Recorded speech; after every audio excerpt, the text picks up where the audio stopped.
We're back with Stellar Stories on Fox. Yesterday evening, the class of 2090 just became the first graduating class of Martian High, marking the first people to receive a high school diploma from a non-Earth institution. Who would have ever thought this could happen all the way back in the 2020s? Now, let's get to today's biggest story.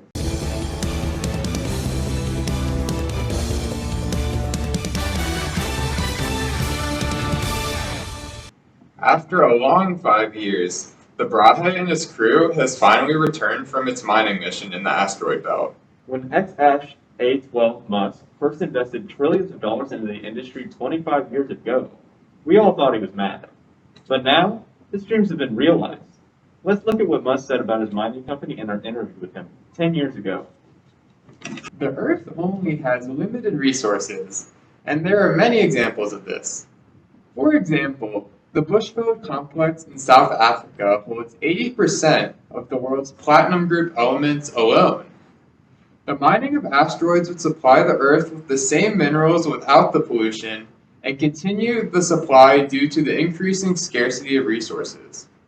Furthermore, mining on Earth causes significant air and water pollution, which poses a long-term threat to our environment and thus the survival of the human race in the future.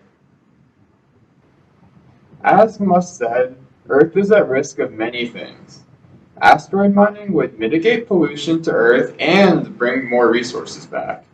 But before we discuss this further, we should recap what asteroids actually are and what they can provide for Earth. Asteroids are the remnants of the creation of our solar system, and some carry metals and other resources. More specifically, asteroids were created from dust particles gathering during the early days of our solar system. These dust lumps are called planetesimals.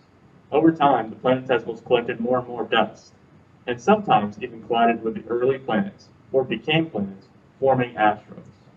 They orbit the Sun in the same slightly elliptical orbit that the planets of our solar system follow. In our solar system, there are two major asteroid belts. One of them is simply called the asteroid belt and is located between Mars and Jupiter, and the other one is called the Kuiper belt, which is outside the orbit of Neptune. As Musk is not yet capable of bringing spaceships back from the places as far as Neptune, he's constraining his missions to the asteroid belt for now. The specific asteroid Musk mined was full of cobalt, a resource used in lithium-ion batteries, which is used in smartphones and laptops. As previously mentioned, the off-Earth mining of cobalt has numerous positive externalities on the environment. However, it also will have a tremendous impact on the technology industry itself, as the increased supply of cobalt will help companies such as Samsung and Apple increase their supply of products, which will allow them to lower prices, making phones, computers, and other electronic devices much more affordable to the masses.